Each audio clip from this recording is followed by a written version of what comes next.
Halo semuanya, kami dari kelompok 1 kelas 12 MIPA 6. Pada saat ini kami akan menjelaskan materi mengenai pewarisan sifat.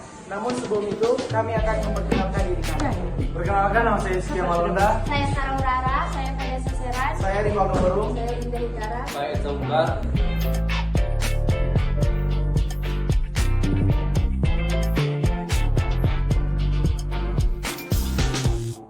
Pada saat ini, kami akan membahas mengenai pewarisan sifat.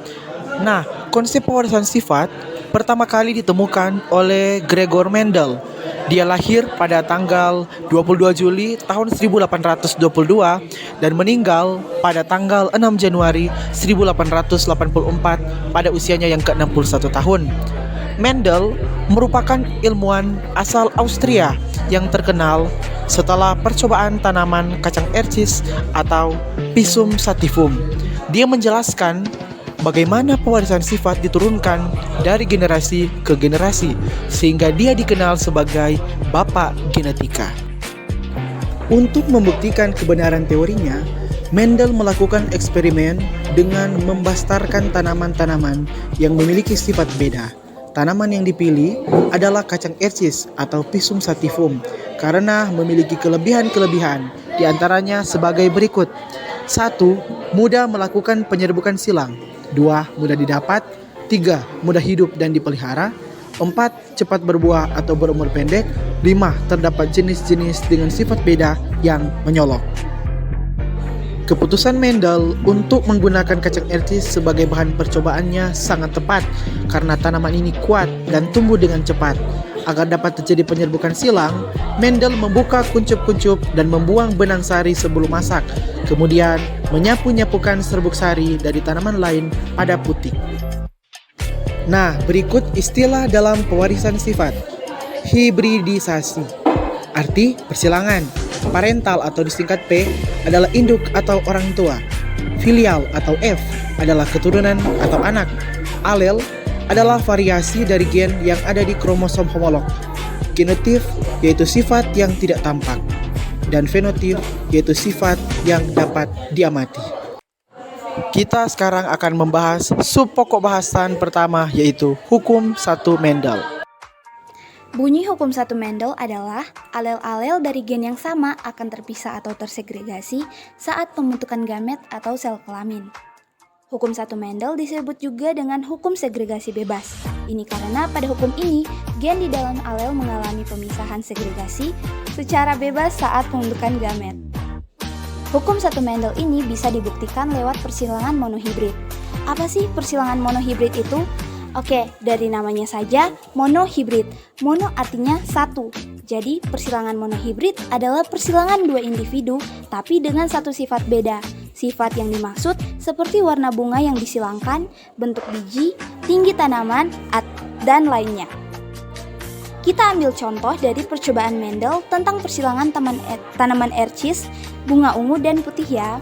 Jadi, awalnya ia memotong serbuk sari dari ercis bunga ungu dan menyisakan putiknya. Sebaliknya, pada ercis bunga putih yang dipotong putiknya saja. Nah, ercis bunga ungu dan ercis bunga putih yang disilangkan ini disebut induk atau parental 1. Ternyata, hasil dari persilangan tersebut menghasilkan keturunan pertama atau filial 1, berwarna ungu semua. Kemudian, Mendel membiarkan F1 melakukan penyerbukan sendiri, sehingga F1 ini menjadi parental 2. Nah, keturunan yang didapat ternyata berbeda guys, karena yang ia peroleh ercis bunga ungu dan ercis bunga putih. Hasil keturunan tadi disebut sebagai filial 2 atau F2 ya. Karena ercis bunga ungu 3 kali lebih banyak dibandingkan ercis bunga putih, maka rasionya 3:1. Berikut bunyi hukum 2 Mendel. Pasangan alel dari gen yang berbeda bisa berpasangan secara bebas selama pembentukan gamet. Nah, hukum Mendel 2 juga sebagai hukum asortasi atau hukum berpasangan bebas.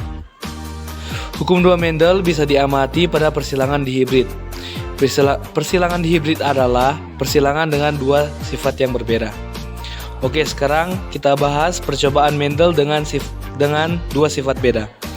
Jadi, ia menyilangkan biji bulat kuning dengan biji kisut hijau.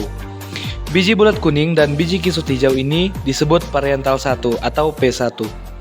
Ia mengamati bahwa semua keturunan pertamanya menghasilkan biji bulat warna kuning. Artinya, sifat yang dominan dari dua biji induk tersebut adalah biji bulat kuning. Terus, Mendel melakukan penyerbukan sendiri pada keturunan F1. Jadi untuk parental 2, semuanya merupakan hasil F1, yaitu biji bulat kuning. Ternyata F2 yang didapatkan bervariasi. Ia memperoleh 4 sifat yang berbeda, yaitu biji kisut kuning, biji bulat kuning, biji kisut hijau, dan biji bulat hijau. Dengan rasio 9:3:3 dan banding 1. Penyimpangan semu hukum Mendel. Penyimpangan semu hukum Mendel yang pertama atavisme.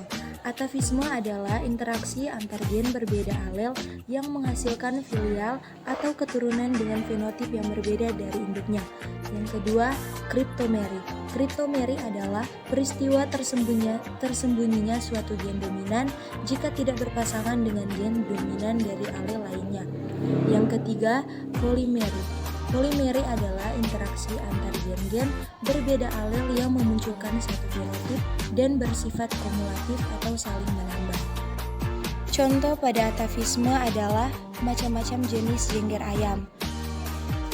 Contoh dari kriptomeri adalah penyilangan bunga Linaria marocana.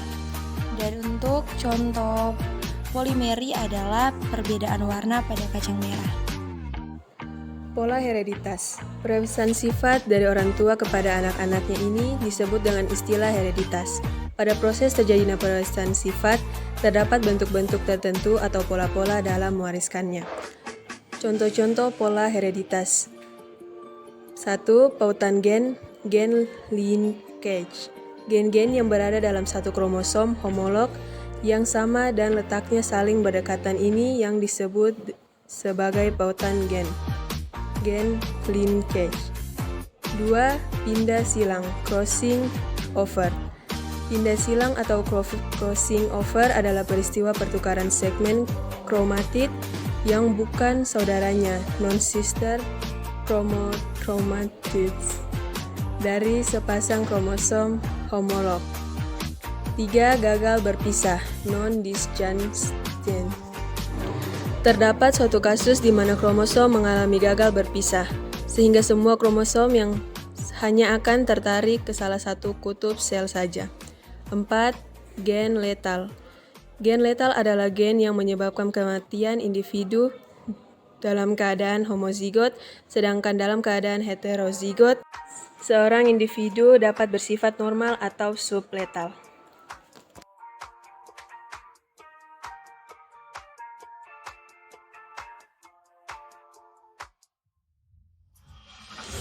Hereditas manusia. 1. Cacat bawaan. Cacat bawaan yang terpaut kromosom tubuh. Cacat bawaan yang terpaut kromosom kelamin. 2. Golongan darah. Penggolongan darah menurut ABO, sistem MN, penggolongan darah menurut sistem RH. Sekian dari kelompok kami, terima kasih. I'm an icon, man, and my girl about a 10. I should fuck her in a